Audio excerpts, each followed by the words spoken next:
Well, we have approximately a half hour for questions. We ask our speakers to return to the podium. Professors Dyrness and Shaw. And there are microphones available for anyone who would like to ask a question.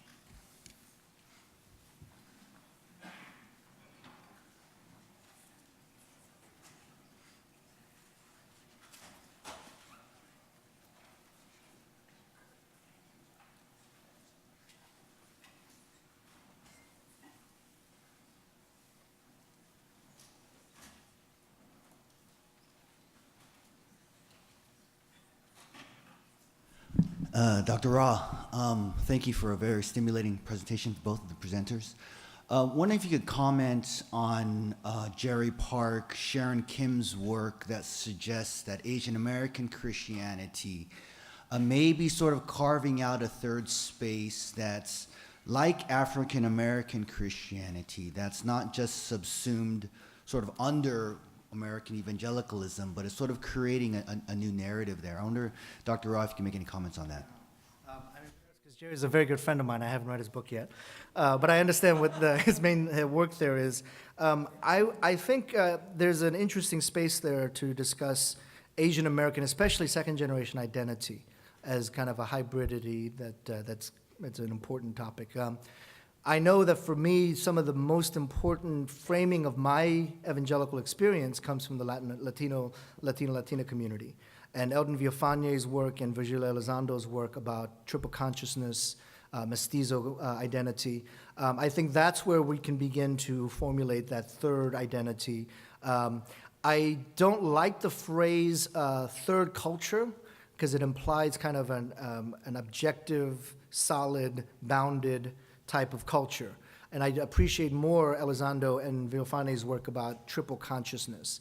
That is there a consciousness, is there an awareness that those who are of mixed relations, mixed experience, and I think the interesting about Asian Americans and Latinas is that we come from a world where we are familiar with our parents' culture, first-generation culture. We're familiar with the dominant culture, but we also have formed and shaped our own cultural dynamic. And so that's why I think some of Villafañe's and Elizondo's work is very informative here about triple consciousness, and I think the Asian American community will be a part of that.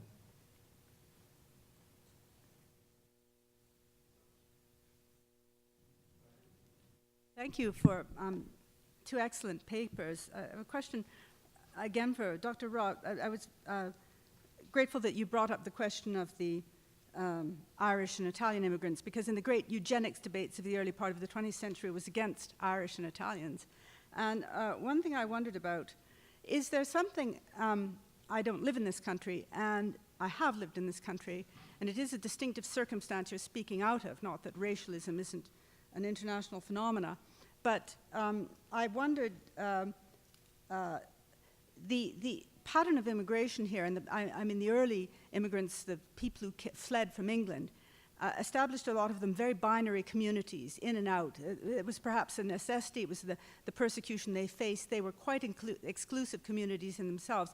And I wonder how much that legacy of binarism is behind what is fed into the evangelicalism you're describing, because, of course, Christianity globally, global Christianity isn't always or everywhere white, and certainly in the oldest churches aren't white, arguably. The Coptic Church, the South Indian Church, the Syrian Orthodox Church, now endangered.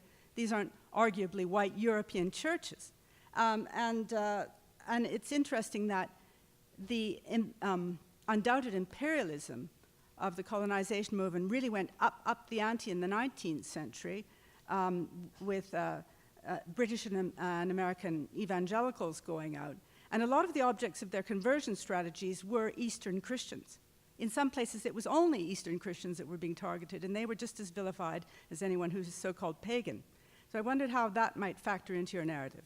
Yeah, well, there's a lot there. I think what I didn't get a chance to explore a little further, and I'm actually looking to explore this a little more, is the Stephen Newcomb work on Pagans in the Promised Land, the doctrine of discovery that takes us back to much earlier times where the image of God was defined as European Christian, and therefore if you were to go to the New World, or any world for that matter, anybody who's there doesn't exist. So you can wipe out the Native American community. You can use Africans as slave labor because it's a blank slate, tabula rasa. So you can use language like manifest destiny because whoever's out there doesn't exist. So I would say that that is an important, essential part of the American narrative. And Newcomb does a really good job of laying that out, of how the doctrine of discovery actually shows up in some of the actions that were taken against Native Americans in the United States in legal documentation. And so my question would be, I think what you're asking is, how does a Christianity get wrapped up in that? And Newcomb, again, describes that to some extent of how the Christendom idea draws from this doctrine of discovery and ties in with some of the imperial empire kind of drivenness that we see in American society. So it goes even further back than the 19th century. It goes back to the very foundings of America. The other part of that I think is worth exploring a little further is global Christianity. And this is tricky because I don't know enough about that to say definitively. But what I can say is that sometimes the examples that we trot out among American evangelicals of the success of the church globally are churches that look suspiciously like American churches. So even kind of looking within my own cultural context, the Korean church is quite often trotted out as, hey, this is an exemplar, a wonderful example of what the American evangelical missionary endeavor has created. And you have these mega churches, some of whom have fallen into some hard times, and some of whom have gotten into different types of trouble over the last few years. So even the narrative that we are focusing on of global evangelicalism oftentimes will reflect what looks like American evangelicalism, like mega churches and successful capitalistic ventures by these churches. After that question, I feel like Charlie Brown asking about duckies and piggies, but I related, Professor, so much of what you said. Obviously, I'm a Euro-American, so there's blood on my hands and fingers. Absolutely. Ex-Plymouth Brethren.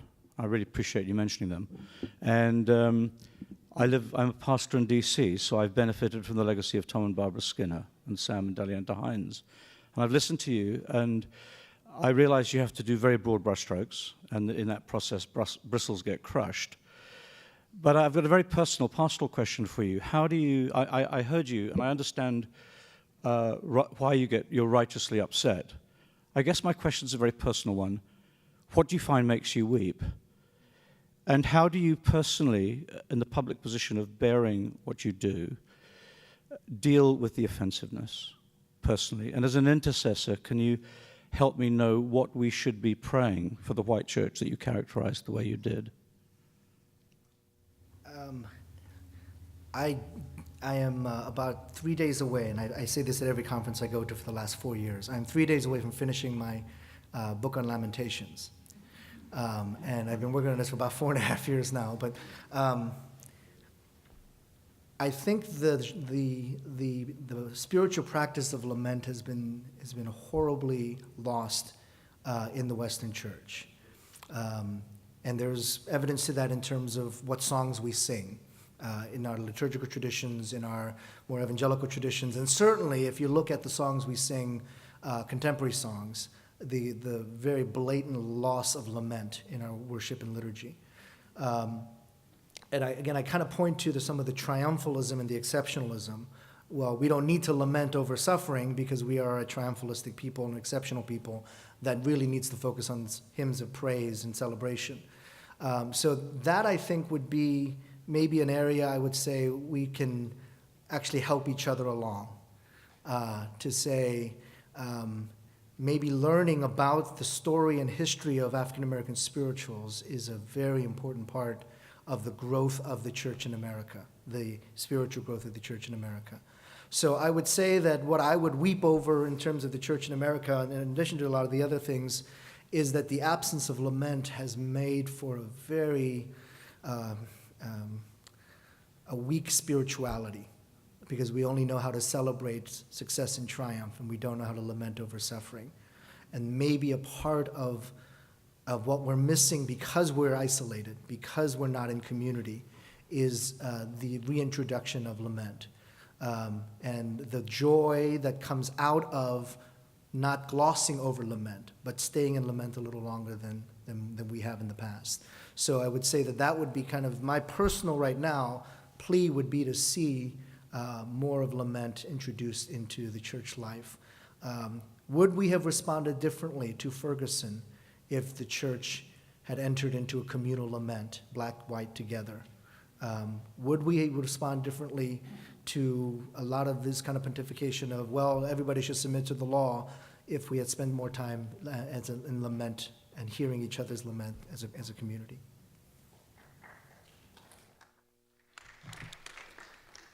Also for Professor Ra, first, thank you for mentioning the almost uncharted territory of all the African-American evangelicalism. There's like tons of dissertations there waiting to be written and tons of living legacies. So any of you people doing church history, there's a lot to be done there. And there are a lot of older evangelicals waiting for you to go and interview them. Somebody needs to put them in front of a camera. So, yeah, sorry. Yeah, right, yeah. So, yeah, well, yeah, that's cool. The more the merrier. There's lots of people, lots of stuff to be done there. So also my question is about the way you described Skinner's conversion narrative, and then the shift, and what happened, what went down from there. I wonder, I just propose what you think about this. Can we say when he's talking about that conversion story, I was the gang leader and then I got saved, etc.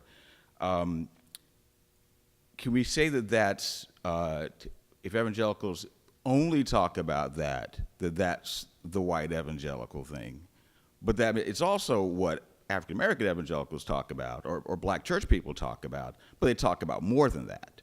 So that it's a limited language. The reason I say that is that sometimes the response to conversionism language is to then swing the pendulum only to social action language with no attention to personal conversionism. So I'm just curious about how we include the personal conversionism dimension as well as talking about that which is a more expansive faith. So I was wondering what you thought about that. Yeah, if you look at Skinner's sermons, he's doing both and, right? I mean, he's not just talking about the personal conversion. In his early writings, he is talking about race issues and putting it into context of race in America. So it's more than what are people hearing, right? What are people hearing? They're hearing that conversion story. That's what people gravitate towards. But when the narrative begins to change, so that was, I think, if I'm reading the story of the NBEA correctly, that becomes one of the most important conversations within the NBEA, and it develops along different schools. The Dallas school versus the New York-Chicago schools, where the New York-Chicago folks are saying in the NBEA, we really have to speak more about these justice issues.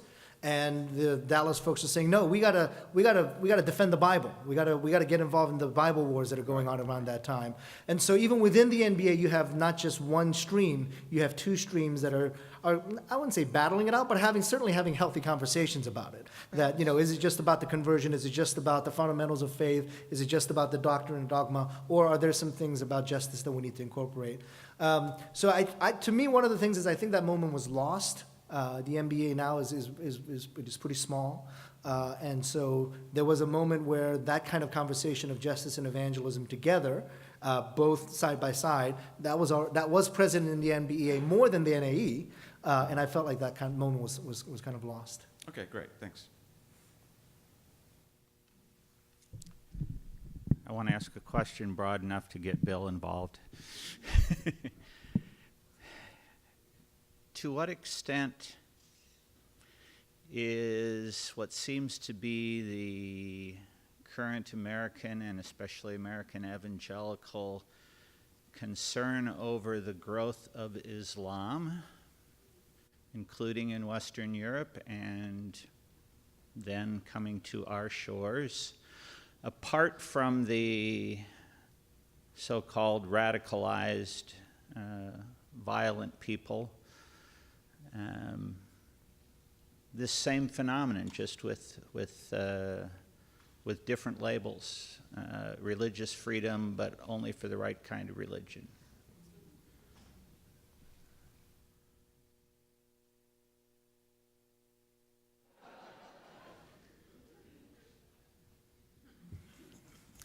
Well, let me put this in a larger context of responding to the previous conversation.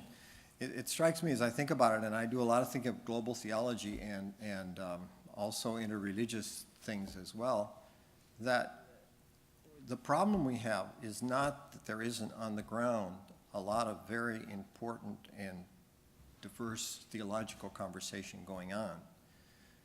The problem in our reflection on history is not that there isn't a lot of diverse voices in that history going on, a lot of it including interfaith kinds of conversation. It's just that these are not a part of our regular curriculum. They are not on our wavelength. I think this is the point they're making.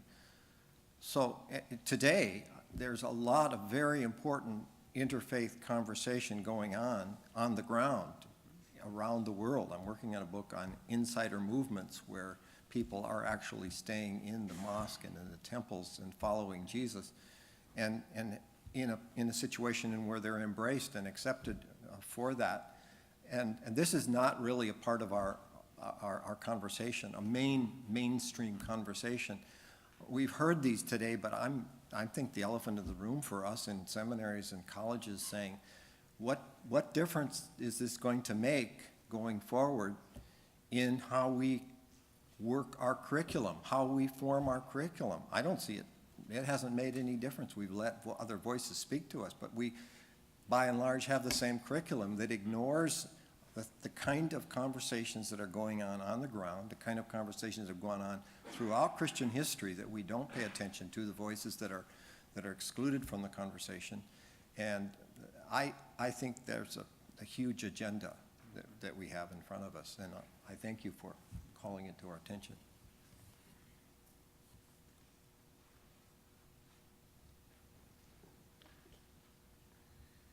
I have a question for Dr. Ra.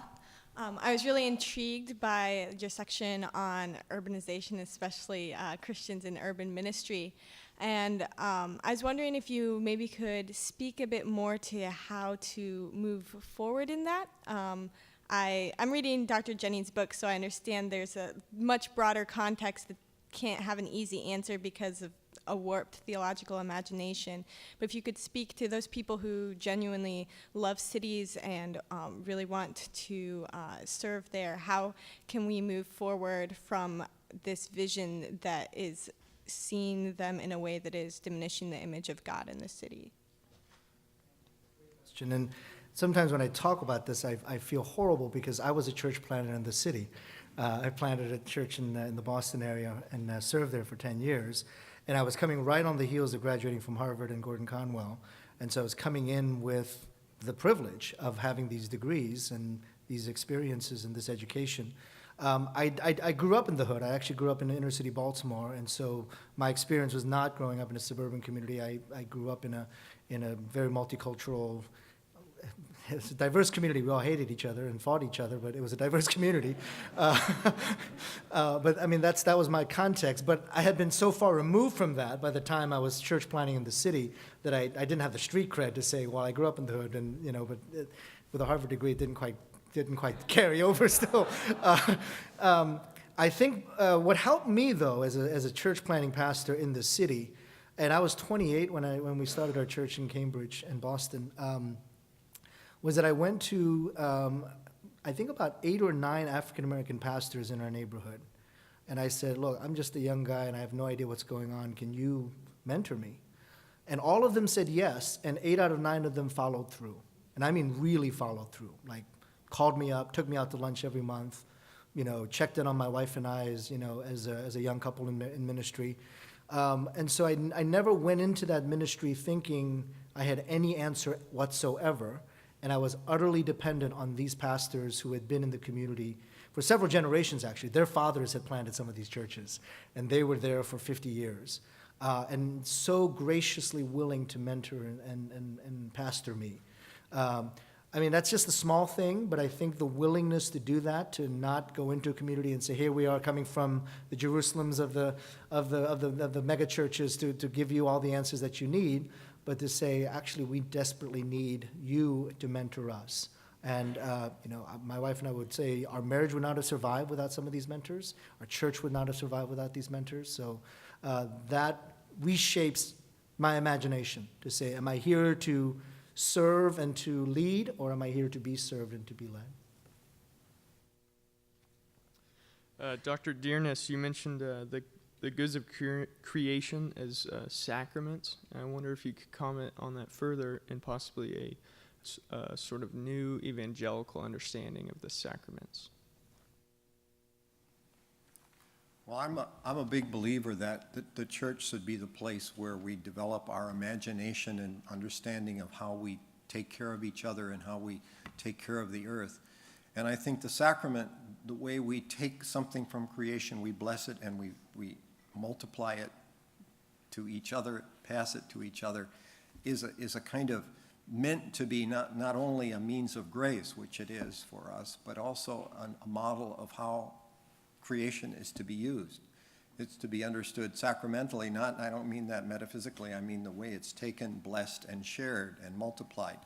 And what I think Paul's talking about in 2 Corinthians is that model is such that it works in the real world. And he was demonstrating that by making the gift from the Macedonian Christians to Jerusalem Christians, which is a kind of model of the temple tax that some people think it's the new temple tax. That this sharing is potentially a way forward to understand how economy can work. And Young and Ford have marvelously developed that model. So that's what I had in mind. Hi, Dr. Rad. This is a question for you. First of all, thank you for your insights on urban ministry. I especially enjoyed your slides on book covers.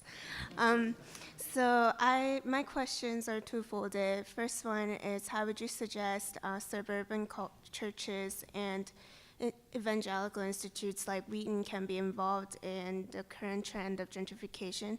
And the second question is the same question in the context of Asian American churches. Yeah, and this goes back to the earlier question of what's the posture into which we enter the city? What is our theological imagination that drives our move back into the city? I remember Urbana in 1987. This states how old I am now. Being there, being really excited about urban ministry, because the whole topic of Urbana 87 was on urban ministry. Harvey Kahn, Floyd McClung, there's some wonderful speakers about urban ministry. I remember one of the speakers saying, we don't really want everybody to move into the city now, right? Because that's just going to upset everything in the first place. So I can really empathize with the desire to minister in the city. It's a dynamic place to serve. It's a dynamic place to pastor. Having done that for a decade, I wouldn't exchange that for anything. But I go back to what is our posture. And what is our understanding of history? I teach a Doctor of Ministry course on urban ministry, and we have 3 units, and one of the units is on history. What's the racialized history in Chicago? We do this session in Chicago. How do you understand Humboldt Park? How do you understand Cabrini Green and what has happened in Cabrini over the last 10 plus years? How do you understand the South Side and White Flight? So some of it is just our willingness to not just assume we're coming in with the answers, but the effort and energy needed to learn that story a little more deeply and fully, so that what we do comes out of that process and learning, rather than, hey, we got all the answers from the suburbs. And I would say the same thing for Asian American communities as well. In terms of the Asian American communities, I think some of it is recapturing or recovering our own narrative. So as a second generation Asian American, one of the things that I did as a college student was reject my immigrant heritage very significantly, to say, well, the Korean churches are all messed up this way, and we get together with other Koreans, second generation, to complain about our parents and all that kind of stuff. Some of it had to be, actually, and that was my thesis work at Harvard, to recapture the very important contribution that the immigrant church made in my life. I mean, the work that I did on the Korean churches showed that social service was such an important part of what the Korean churches did, and it's a kind of a lost narrative. And so instead of jumping to these models of ministry that I see in larger evangelical world, maybe I go back to say, actually, there's a heritage within the Korean community that I've lost, or in the Asian community that I've lost.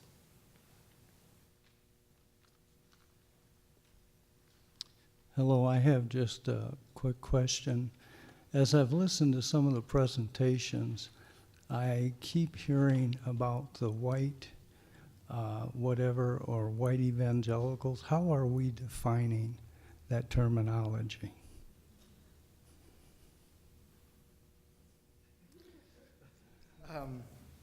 Yeah, that's a very good question, a very important question. I mean, I'll start by saying that oftentimes when I use this term, people misunderstand I'm talking about specific white people or individuals. And I think it's better used in terms of a social, cultural, theological construct of whiteness, because that designation has historically changed. So I think it's Rothenberg who writes about how, in a collection of essays, about how the Irish became white, how the Jews became white. So when I use it, I'm talking specifically about the dominant culture that has been defined mostly by those who are of European descent, mostly of Anglo descent, and that's the way I would use that. So even in using that term, I'm reminded that in South Africa during the time of apartheid, Japanese businessmen did not want to be designated as Asian because that actually meant South Asian, Indian, who were merchants. They didn't want to be designated black. They didn't want to be designated colored. So they created a category called honorary white people. And so when I'm talking about whiteness, am I pointing out specific individuals, or is there a construct of whiteness that actually Asians, for example, could become honorary members of? And so that's why sometimes I would use a phrase like dominant culture, or the dominant race, or the dominant identity. And so it's not specifically targeting white people, it's the construct of whiteness that we are responding to. Anybody else want to respond?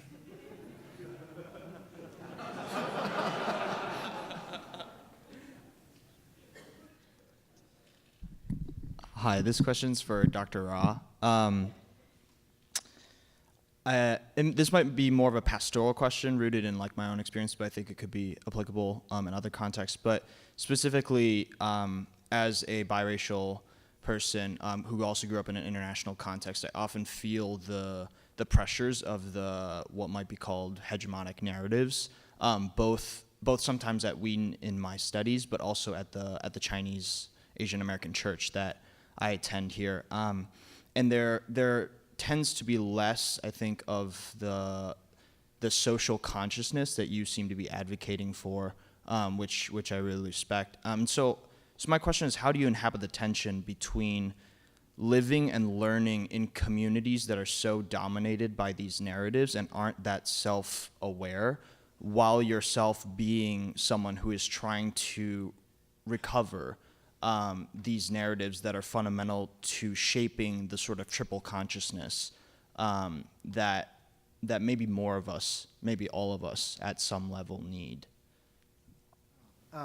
Thank you. That's a great question, especially as it relates to a majority group that you are a part of that's not necessarily a white majority group, right? It's another cultural group. Yet because it is the majority group, it has a particular culture that has been established that you're walking into as a minority of that group. Now, one factor to take into consideration is that that is a majority group in the church, but a minority group in rest of society, right? So that's where it gets tricky, because that group part of the empowerment of that Asian American context is that they are not the outsiders, they're not the marginal. Whereas in the rest of society, they're constantly aware of their marginalization. So there are no, ads with Asians in them. There are no Asian sex symbols, among the men anyway. So you end up with an idealized view that does not include you. And so when you go into the church context, part of the ethnic-specific ministries might be to help process that. So that's why I'm going to give a little latitude, and I'm asking for that little bit of latitude to say, yes, there can be a bit of an exclusion there because that group, part of their recovering of that empowerment, social awareness, is being in a place where they're not the other, and they're actually the main. Having said that, I do think the interaction across the cultures is an essential part of one's spiritual growth, and I would answer that pastorally, to say that dominant group, in which case, not a white dominant group, but Asian dominant group, what will be helpful for them spiritually? In the place of their spiritual formation, the church, to just encounter those that are like themselves? Or is there a tremendous value to encountering the spirituality across the board, from different cultures, different races, et cetera? And that there is an enriching that's being missed out on, that you bring, that others will bring, that literature from outside of our communities can bring. So while I would honor the need for that kind of community, I would also push further to say what more could be experienced in that community. Thank you. Well, our time for questions is up. We're about to have a 30-minute coffee break, and we'll return in here at 3:30 for our next session. Thank you.